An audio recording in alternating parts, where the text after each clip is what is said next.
Okay, today we are going to cover the block 3 of MED008. And today's session will deal more or less with areas related to NGOs or non governmental organizations. I'm sure all of you know a great deal about non governmental organizations, and therefore, I feel many of the things that I'll be explaining here today will be more or less known to all of you. I hope the slide that I have mounted is visible to you. So I think we can start. So, what is NGO? We all know that there are a number of institutions by the nomenclature NGO. They are of different types. Some are of yeah, intercontinental significance. Some are of local significance. So some are of national significance. Some are of international significance. So NGOs are of all types. So you cannot say that NGOs are of a particular type alone.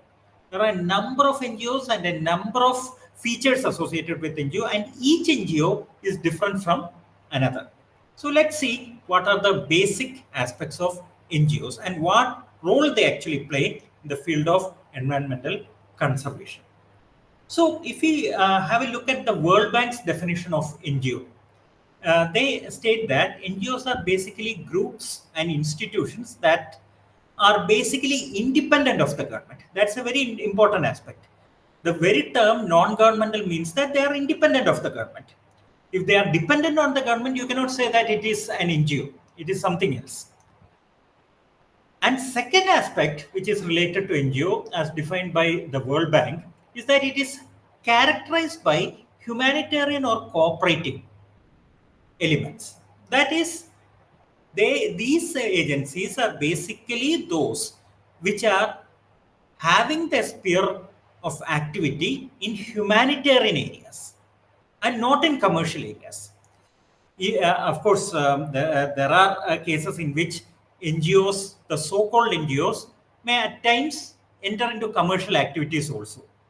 But they then cannot be called NGOs as such. If you call an entity NGO, then they must be characterized by humanitarian or cooperative endeavors rather than commercial activity. So that's the basic difference that you must understand is there between a non-governmental organization and other organizations. Now, there are a number of private organizations that pursue many activities which are of a humanitarian nature, like relieving the suffering of people, promoting the interest of poor, protecting the environment, or undertaking community development. And all these can be grouped definitely under the concept of NGOs. There is no doubt as regards that. Now, how did this concept of NGOs actually emerge? Or what is the reason why we have something called the NGO? Now, one of the major reasons why we have the NGOs is that it was an initiative by the middle class individuals after the Second World War. We all know that the Second World War was perhaps the most devastating event in history. And being such a devastating event, there were a lot of problems after Second World War, like, such as environmental pollution, poverty, diseases, then underdevelopment, so on and so forth. So there was a need for agencies other than those related to government to come in and ameliorate this situation. And therefore, the middle class individuals across the world were the first ones after the Second World War to start with NGOs. Now, there are many NGOs. You all know what kind of NGOs they are all. For example, the International Committee of the Red Cross is one of the most famous NGOs that you have. Then CARE, World Vision, Oxfam, etc. are other international NGOs that we know about. In India also we have a number of NGOs like Pratham and so on, which work in various fields. So across the globe and within the country also, NGOs are of different nature and different types. Now, in the third world countries, if you look at it, NGOs started coming in as a result of the anti-colonial freedom struggle, because most of the third world countries were, in fact, controlled by the Western countries or the colonial countries from the West. And therefore, when the colonial countries actually left, there were many problems in these developing countries, such as poverty, illiteracy, so on and so forth. So, to help the governments achieve the aim of having a secure society, the NGOs came into being in such countries. Now, in the Stockholm Summit of 1972 and the Rio Summit, the different liability regimes were envisaged, and government regulation and economic regulations were also envisaged under these agreements. And these instruments were basically used for the protection of environment. And when we talk about protection of environment, the role of NGOs is very, very important. Because without the role of NGOs, we cannot think about having a significant role in significant impact on the protection of the environment. So, if you look at the world as a whole, you will find that there are diverse NGOs such as the Osho Spiritual Health Organization, Auroville, Greenpeace, International Campaign for the Freedom of Tibet, Royal Institute of International Affairs, so on and so forth. So NGOs, as we can see, are diverse and have diverse issue areas in which they work. Now, NGOs, all NGOs do not have the same structure. If you there are different classifications based on which NGOs are divided. For example, the first classification is based on composition. Who all compose that NGO? Second is size, whether it is big or small. Then mission or purpose, whether it is for world peace, whether it is for promoting the environment, so on and so forth. Then the another division or classification of NGO is based on funding, whether the funding comes from multinational companies or or public sector units. What is the source of funding? So that also determines a particular classification of NGOs. Then another type of NGO is based on the history of their activity. For example, the Red Cross. Red Cross has a certain history based on which its activities have been formulated. Then another basis on which the NGOs have been divided is based on the sector in which they work, whether they work in the area of health, migration, poverty alleviation, so on and so forth. Then different NGOs have different entrepreneurial capacities, because some of the NGOs have very professional entrepreneurial teams which run the NGOs, and others are not like that. Then another basis on which the NGOs are divided is based on their effectiveness, how effective they are in completing their task. The second classification is based on the incentives that the NGOs use to gain cooperation or compliance. Now, there are certain NGOs which are of voluntary nature. For example, if I can give you the example of Lions Club. Lions Club, no one forces you to be part of that Lions Club. You can take membership on a voluntary basis. If you do not want to be a member, you can definitely opt out. But no one will force you to take the membership. On the other hand, there are certain NGOs which are membership based. There are proper membership norms based on which the membership is associated. Not everyone can go and take membership in that particular NGO. For example, if it is an NGO associated with the doctors, for example, Doctors Without Borders, then only medical doctors can be part of that NGO, and therefore membership is given only to that particular professional group. Then there are other NGOs which are working in the self-help sector. Then there are other NGOs which work in the participatory or collective action sector as such. For example, the Grameen Bank or the Grameen Movement initially started off as an NGO, and later on it became what we know today as the Grameen Movement. Then another classification is based on what paradigm or what philosophy it follows. Now, many of the modern NGOs, they follow the philosophy of open markets. That is, markets should be deregulated, globalized, there should be competitive market, and there should be very limited role of the state in every sector of the economy. So this is one of the paradigm based approaches that you can have in NGOs. Then another important factor that we can understand here is that NGOs by themselves can also be promoted on the basis of interest that they have. For example, there are socio-political movements which articulate certain interests. For example, you can have a certain socio-political movement in a dictatorship which is working towards ensuring democracy. So that can be one kind of NGO which is working out there. Then there can be other socio-political movements which look at the vulnerable sections of the society, the interests of the society, the interests of the poor, so on and so forth. So there are basically two perspectives of NGO as we know them today. One is the development perspective. Now, if you look at the development perspective, we can see that NGOs are a result of the failure of the state-led model. Now, what do we mean by this? State cannot be an active participant in every walk of the life of a citizen. That is very true. Because the state cannot be a baker, the state cannot be an industrialist, state cannot be an entrepreneur. Every activity cannot be taken on by the state with full efficiency. So what happens is that it actually needs the aid of external third parties which will help it to achieve its goals.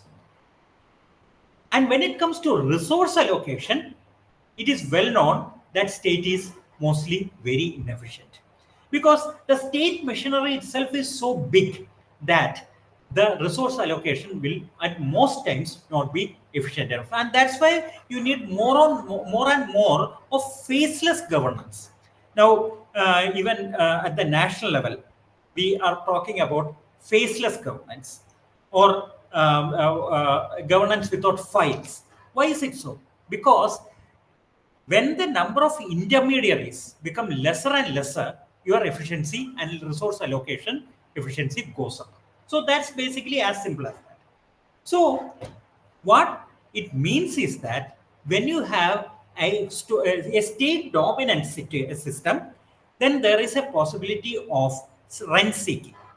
Now, what is rent seeking?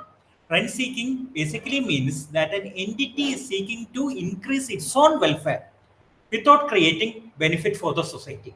For example, if you have a very corrupt group of bureaucrats, then what they will do is that they will, through every scheme that the government brings out, they will try to enhance their own wealth by siphoning off a major part of the allocation that is made.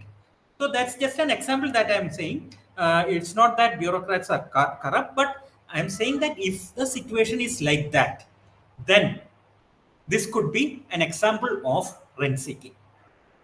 Then another issue is there, that is, what is it when it comes to environmental protection? Now, there are two economists by the name Baumol and Gates. They consider that the cost incurred for reducing pollution should not be more than the benefits that the state gets out of pollution reduction. So, if you are spending rupees 10 to lessen pollution, which will have a cost of say rupees 2, then according to Baumol and Gates, you are wasting rupees 8. Because the cost that you have incurred is much more than the benefit that you are deriving out of that process. So Baumol and Gates are very clear that you cannot have such a situation in which the cost of environmental protection can should be much more than the benefit of pollution reduction. So there is another perspective, that is the advocacy perspective. Now, there are several advocacy groups in our society. Some of the advocacy groups deal with anti-patriarchal system. Some are anti-caste, anti-communal. Some, in fact, work towards the protection of human rights. So there are a number of perspectives which exist in the society. What these groups do is that they try to influence the government to bring out public policy that favors their interest. So, if the advocacy perspective works well, then the structural inequalities in the society and the structural iniquities in the overall system will all come down a great deal. So, the advocacy perspective is very, very important. Now, who are these advocates? Who are these people who do these advocacies? They are basically professionals and activists, and therefore they have a clear understanding of what they are talking about. So, in the case of environmental protection, also, you can see a large body of environmentalists who, in fact, work strongly towards achieving environmental protection. That is very, very clear. And therefore, their aim is to work as a pressure group wherein they will influence the government actually to reduce pollution or to protect the environment. Now, there is a kind of discussion wherein we bring in both the NGOs and the MNCs. NGOs, obviously, we know, are the non governmental organizations, and MNCs are definitely the multinational corporations. Now, MNCs are closely related to trade, and this we have seen in our previous session. Uh, if you remember, I do not know whether you were born at that time, the pre 1990 era, we had something called the old trade regime or the old economic regime. Now, what were the features of this old economic regime? One of the features was that it was focused on heavy industry. There was government intervention in every sector. The major focus was on poverty alleviation, agriculture development, concentration of economic powers in a few hands, especially that of the government. Then they also tried to alleviate regional imbalances. They in fact regulated the labor markets in a very big way, and therefore the old trade regime or the old economic regime was highly concentrated at the center. Now this led to natural problems. One of the problems was that there were distortions in the price system. Now, in the market, price is determined by supply and demand. And the equilibrium price is achieved at that point where supply equals demand. Now, what happens when the government intervenes is that to help out certain sections of the society, they will play or tinker with the price determination process. And once they tinker with this price determination process in any sector, then what happens is that there will be inefficiencies. Suppose a country is not efficient at producing rice, and the government keeps on subsidizing the production of rice, then what happens is that even though it is inefficient, it will keep on producing rice, and more inputs and subsidies will be needed to continue with that production process. And this creates a great deal of inefficiencies. Inefficient industries alone will thrive, and therefore they will not be able to, in fact, compete with external competition. So, and these protectionist tendencies are very, very risky. So, I hope you understand what is the problem with the old trade regime. Now, by 1991 to be precise, the new trade regime came into existence. Now, by 1991, India had a big balance of payment crisis, due to which our balance of payment was our foreign exchange reserves were sufficient only for meeting 1 week's import. And at that time, the country was in fact forced to liberalize.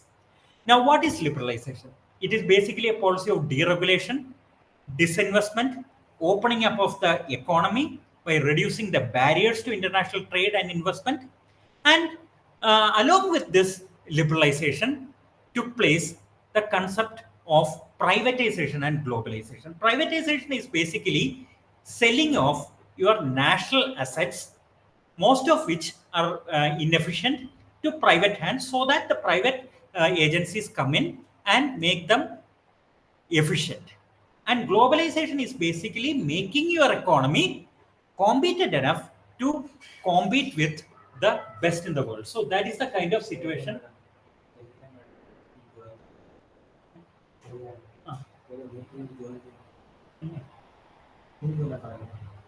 Uh, just a moment. I'll break for 1 minute and get back.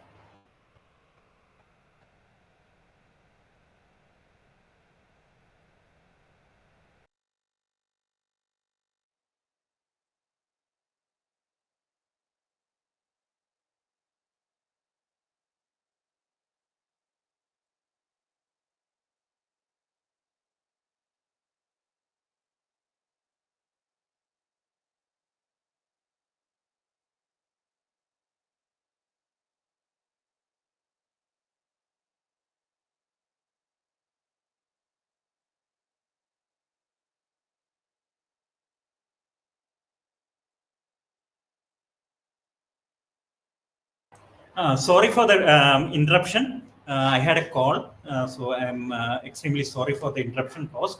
So we'll continue with what we are talking about. So by the 1990s, we had something called the new trade regime, which had three elements basically: liberalization, privatization, and globalization.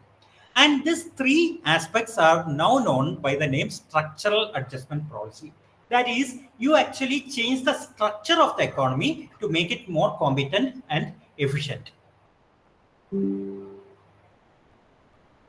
So, when we talk about the structural adjustment policy, there were many elements like delicensing, removal of protection, disinvestment in public sector, reduction of and removal of subsidies, removal of quantitative restrictions, so on and so forth.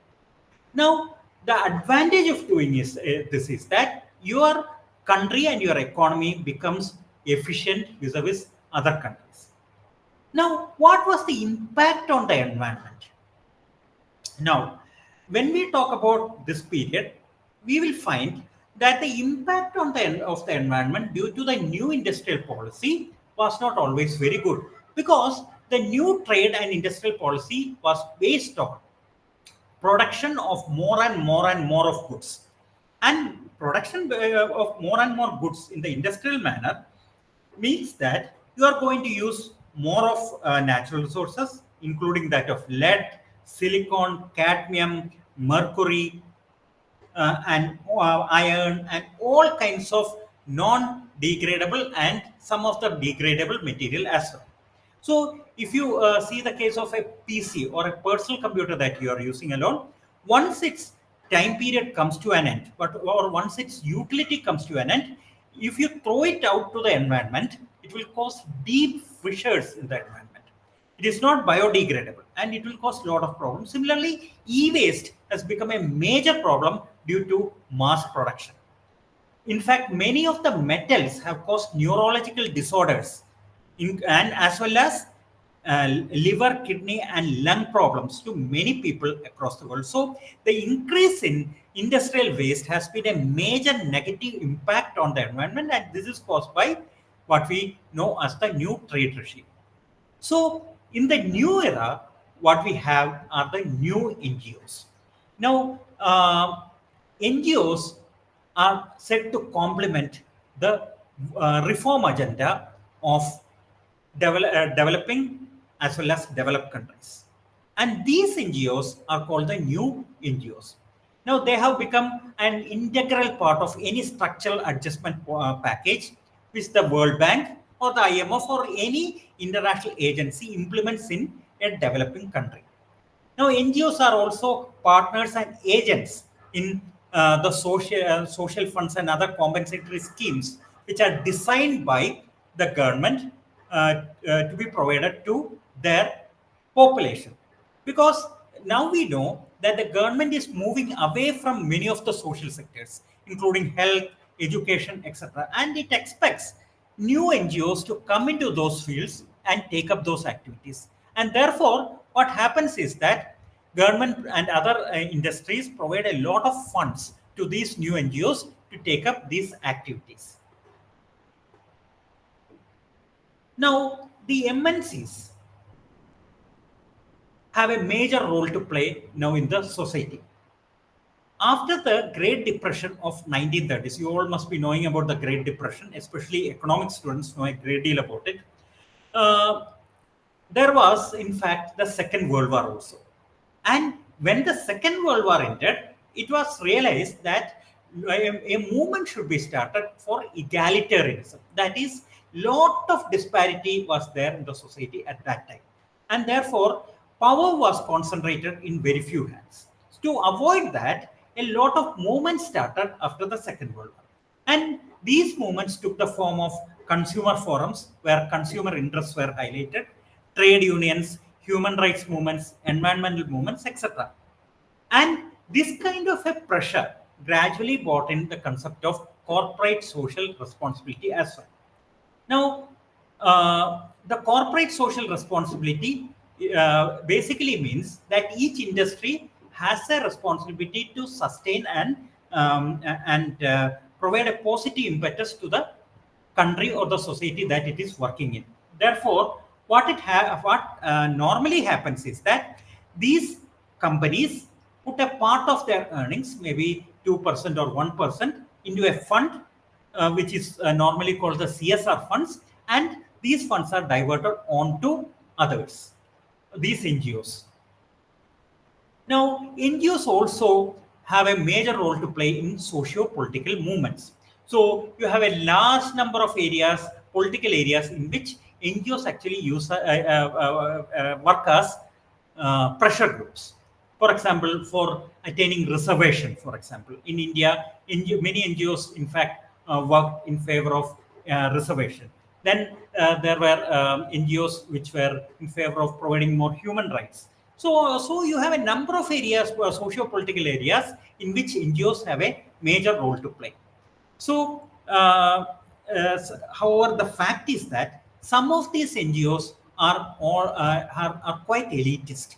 That is, they work for the elite sections of the society. They do not involve themselves in mass politics.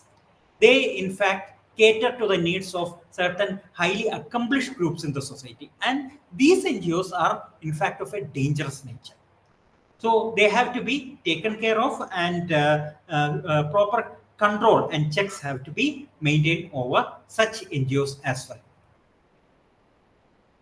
So when it comes to international donation for NGOs, this is a very tricky issue. Now, many countries, in fact, give very liberal funds to NGOs. Now, why do they provide these funds to NGOs? The reason is quite simple. Most of these countries want these NGOs to promote their agenda in the countries in which they are working.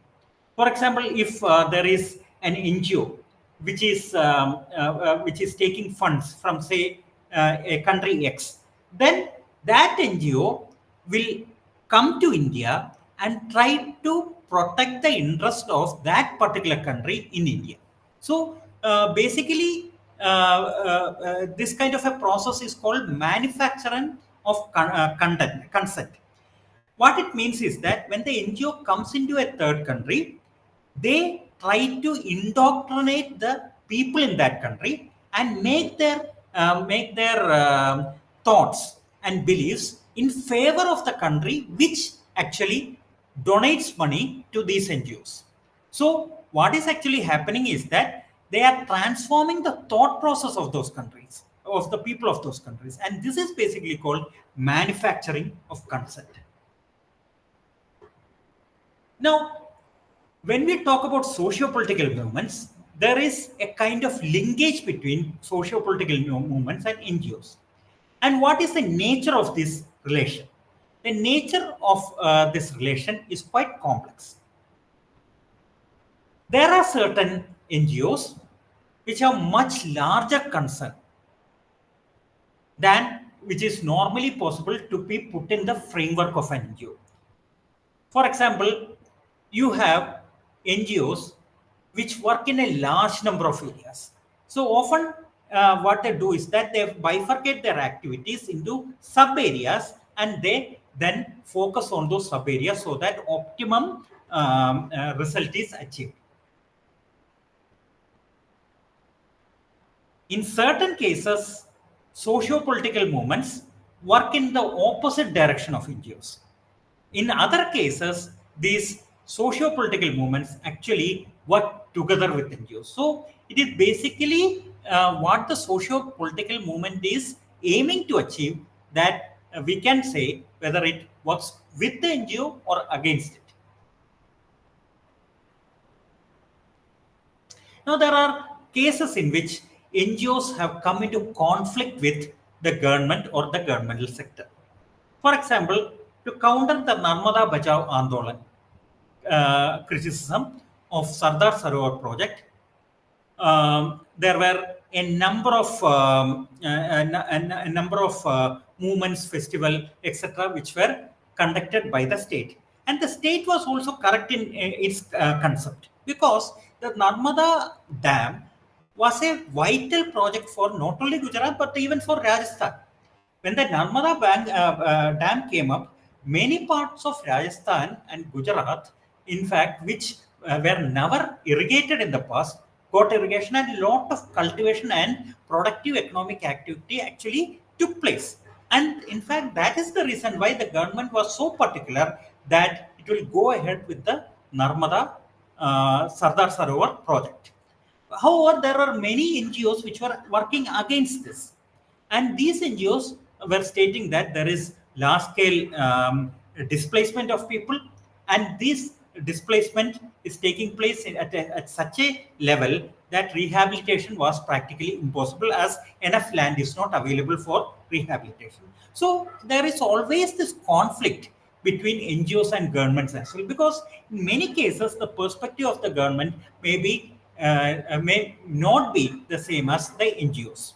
So this Narmada Bachao Andolan is a classic case where the government, frankly and for right reasons, believed that there is every positive impetus to be gained by implementing the the Sardar Sarovar project, whereas the Narmada Bachao Andolan and its functionaries felt that it was not the correct thing to do. There have been cases in which NGOs have worked in close coordination with social movements and even the government as well. Now, if you take the struggle against the practice of untouchability of lower castes, here you can see that the political agencies, the political parties, the political groups, and NGOs have been working together, because it is a common objective of both the political parties as well as the government as well as NGOs to eradicate this ill from the society. And therefore, you find that NGOs and these institutions actually work in close coordination with each other. Similarly, you have the Green Belt movement. This is a major international instance where NGOs have actually worked in close coordination with the government and community development project. The Green Belt movement in Kenya is closely associated with the name of Wangari Maathai, one of the most famous and eminent environmental conservationists that we have seen. And the Green Belt movement was initiated in 1977. Now, you may be knowing that she was the only, the first environmentalist for that matter, to be awarded the Nobel Prize in 2004.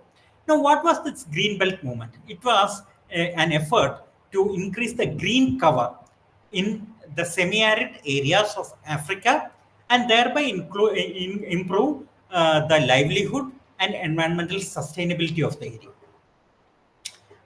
In fact, this movement worked against deforestation and also provided a forum for women to be creative and effective leaders as such.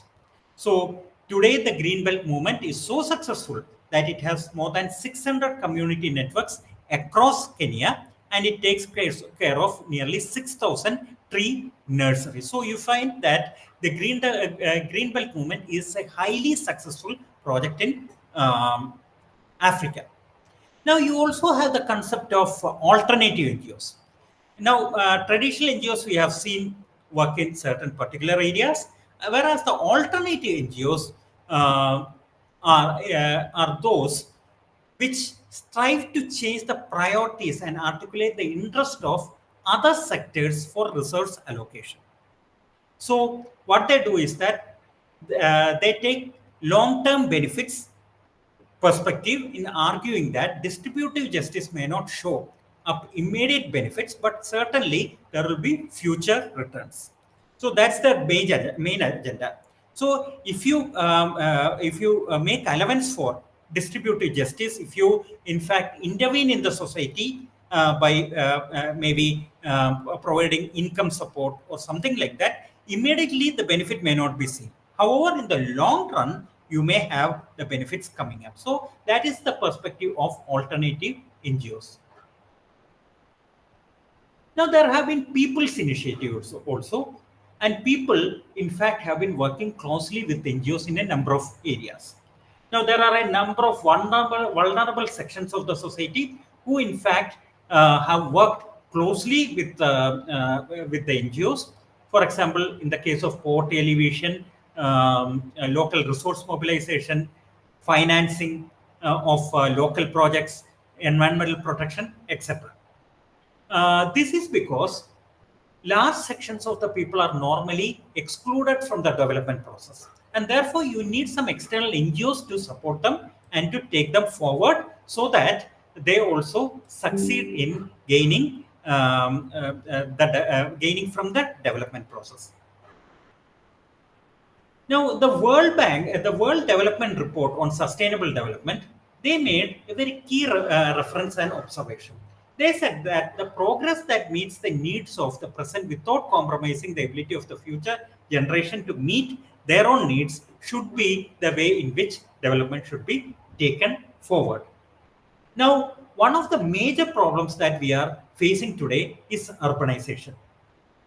There have been technological innovations, there have been economic growth, there have been shift in social values, etc., etc. But urbanization is in fact killing most of our resources and most of the cities in which we live. Because with urbanization comes migration of population.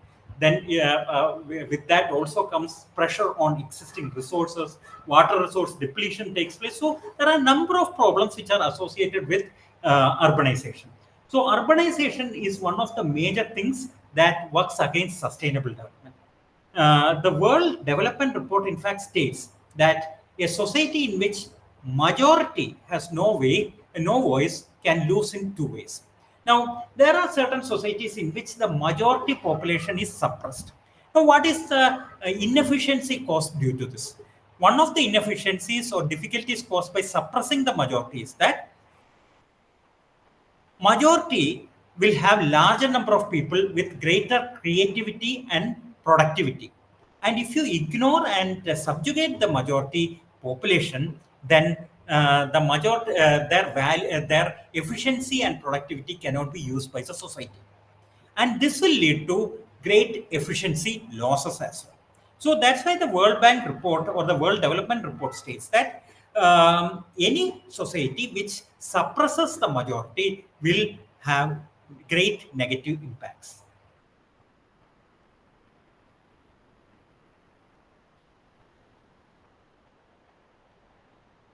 Now, you must have heard about Mahbubul Haq, the great Pakistani economist. He on his name, an institute has been established, that is the Mahbubul Haq Institute. And one of the greatest statements brought out by this institute is that the problems is, however, in creating a critical mass of support and awareness among larger public. Because we all know that globalization is creating problems. It is creating problems on the economy, on the environment, so on and so forth. But you have to manage globalization in an efficient manner.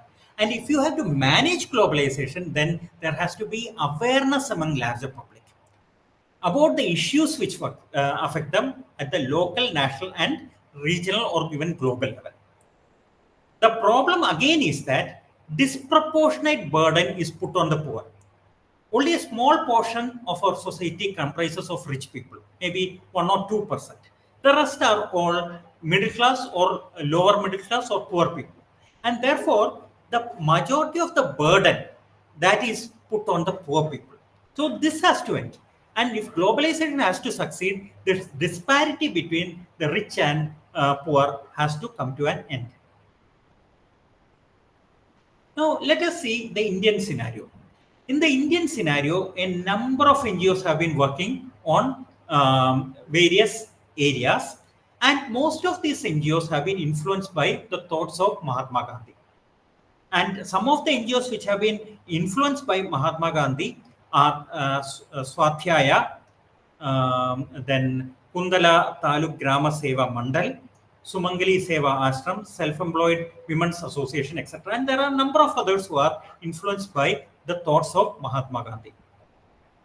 We can take some of the examples as well. Now, this Swadhyaya movement that was introduced by a great visionary by the name Panduranga Shastri Athavale. And he said that there is no notion of personal wealth. He stated that all wealth that any individual possesses should be put for the benefit of human beings and for the benefit of society as well. Therefore, he in fact cultivated some 711.6 hectares of land by pulling in all the resources that he had, and he planted around 11,000 trees, of which some 1,500 odd trees were fruit-bearing trees, which was for the benefit of the general public. Another movement was, as we have seen, the Narmada Bachao Andolan. Now, the key features of this Narmada Bachao Andolan is that one, it was against the Sardar Sarovar project. Now, it challenged the concept of state power.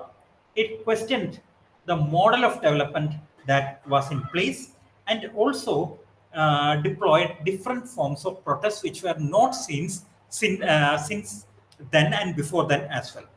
Another movement was the Chipko movement. Chipko movement is very famous, and it was started by Sundarlal Bahuguna, and it was basically to protect the forest ecosystem of the Himalayan area. And the Himalayan peasants, in fact, asserted their traditional and community rights over the forest through this movement. So the Chipko movement is very important as far as our understanding of environmental movements is concerned. Similarly, there was another movement by the name Apiko movement. This was in the Western Ghats of South India, and here the aim was to protect the local wet evergreen vegetation and mangrove which existed in this area. And the general public and the common people went ahead and did their best to protect this fragile ecosystem. So there was one of the major objectives of this kind of a movement was to have a kind of control over the commercial use of commercial resources, and also prevent the destruction of social and forest resources. Then you have the Chilika Bachao Andolan, which was a movement which was aimed at protecting Chilika Lake, which is the largest wet water lake of Asia. And the Orissa Krishak Mahasangh was the organization which tried to prevent the degradation of Chilika Lake by preventing the industrial effluents from flowing into this wonderful lake. And it also worked towards decreasing the salinity of the lake. So Chilika Bachao Andolan was another major movement which tried to protect the environment. Similarly, in our neighboring country, Pakistan, there were number of issues which affected the environment, and one of the issues was in the district of Baluchistan. Now, we all know there are a number of issues related to Baluchistan even now, but one of the problems, environmental problems in Baluchistan was that electric and diesel pumps were introduced in this area.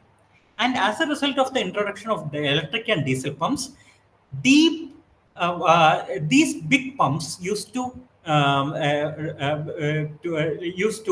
drag out groundwater from very deep levels. And as a result of that, in a few years, most of the groundwater resources in Baluchistan dried out. And earlier, there was a kind of restriction on the drawing out of water, which was introduced by the local community itself. But once the industrialists and major economic players started coming into Balochistan, they did not heed to these local ideas, and they started deriving water from the water tables with their own very powerful pumps and so on. So as a result of that, desertification increased a great deal in Balochistan. Now, you can have a very close look at the picture of these two very famous luminaries. One is Garrett Hardin. He is very famous in his own right. And the second photo is of Elinor Ostrom, another very, very famous sociologist. Now, why are they important? Gareth Harding, in fact, gave the concept of tragedy of commons. Now, imagine that you have a grazing land, and initially there are few cows which are grazing over that pasture. Eventually, what happens? More and more people come in, and without any control, they start putting in more and more cows into that grazing land. So you can imagine what the result will be. The result will be that gradually the entire grazing land will be destroyed by overgrazing, and it will be rendered useless.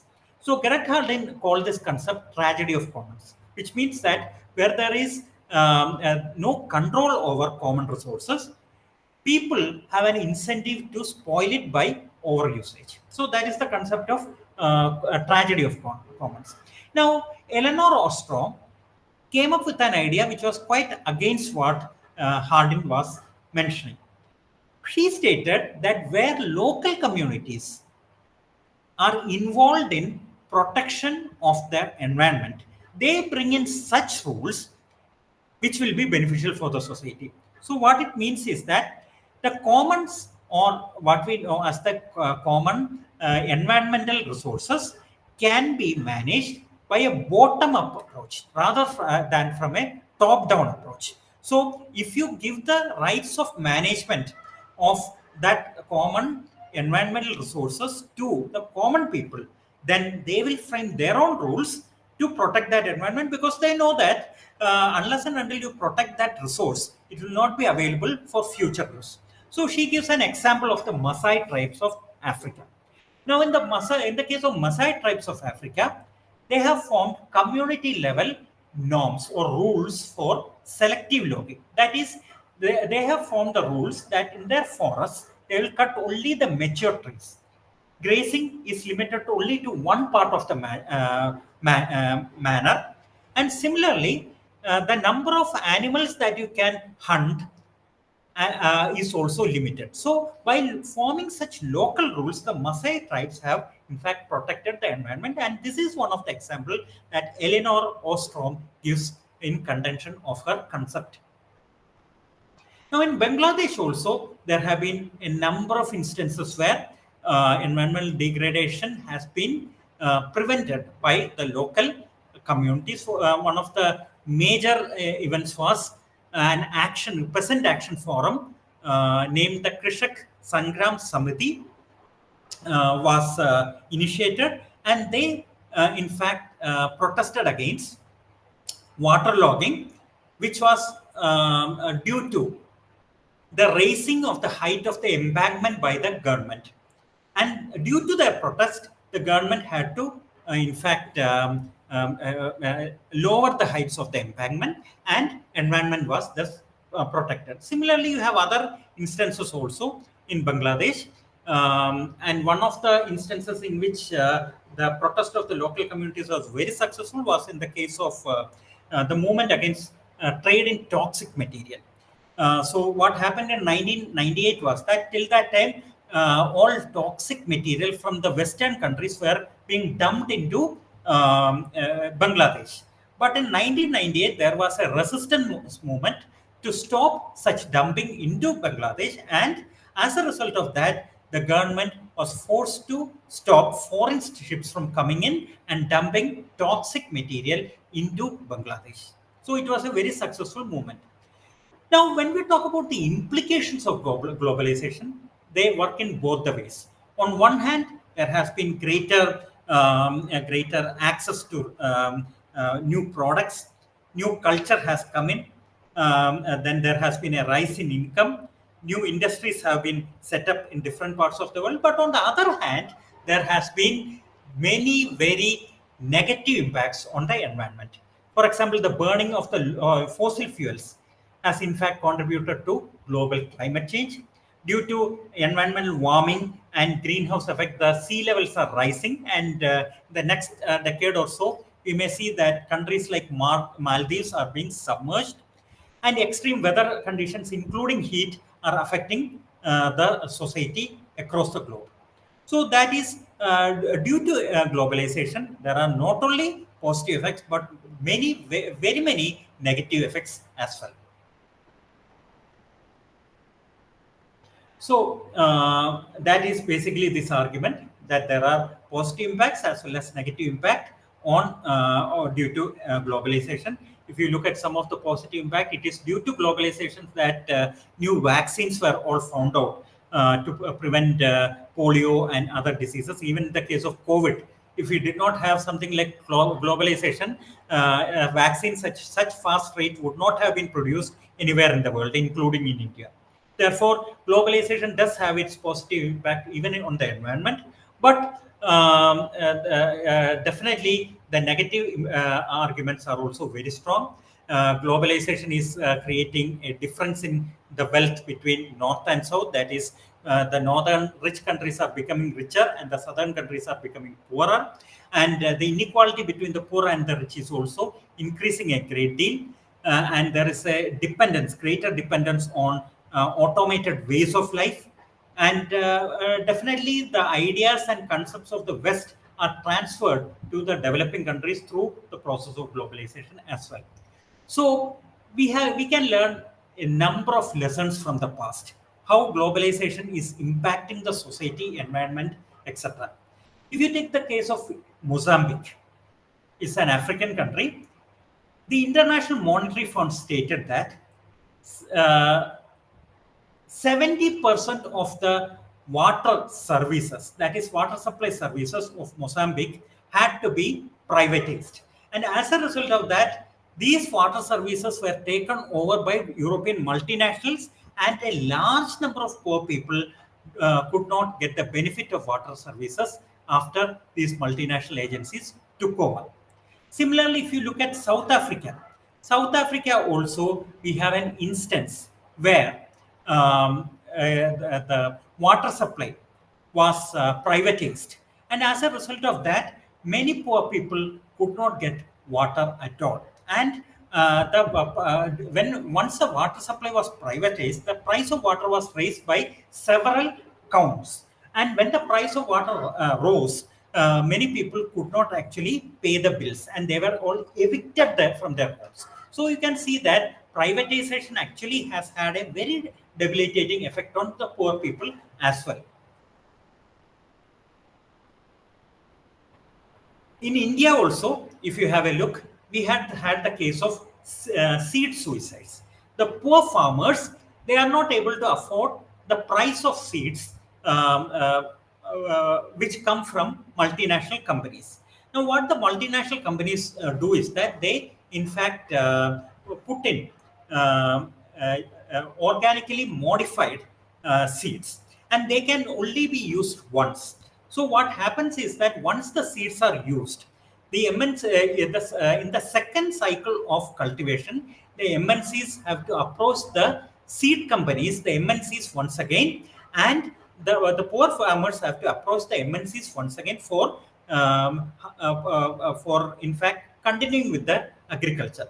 And since the price of seed has been put at such high level, many of them were not able to purchase it. So we have seen that due to this, many poor farmers had committed suicide also.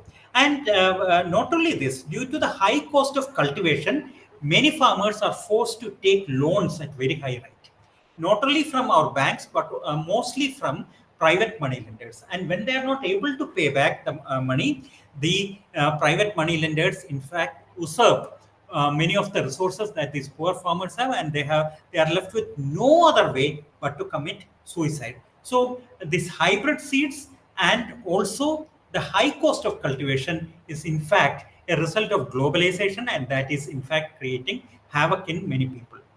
Similarly, there was this Enron project in Nepal. In this Enron project, what happened was that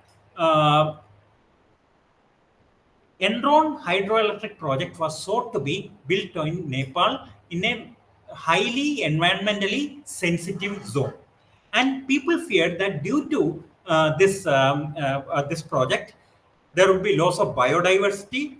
The entire river ecosystem would suffer. Fish varieties would, in fact, get extinct, and the flow of water itself would be changed drastically.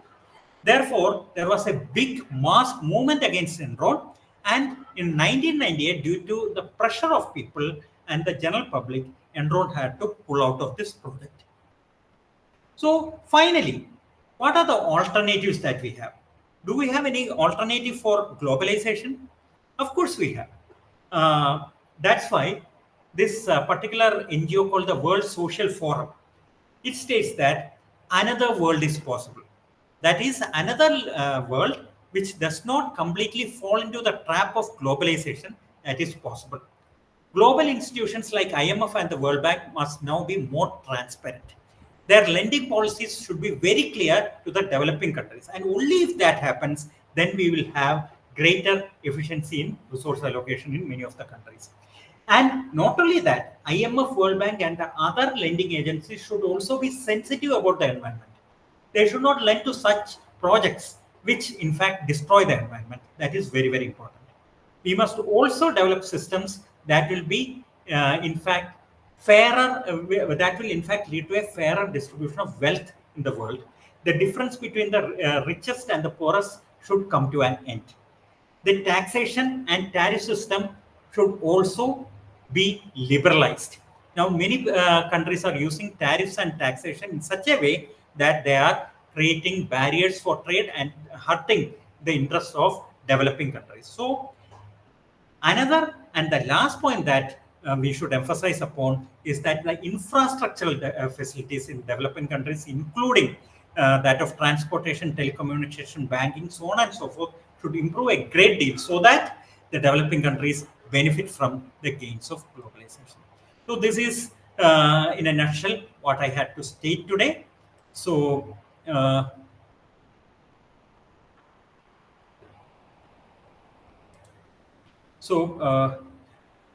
if you have to have any more doubts or anything, you can definitely ask me. Otherwise, we will call it a day. Thank you for joining this session, and I hope next week you'll be with us for the next section as well. Thank you.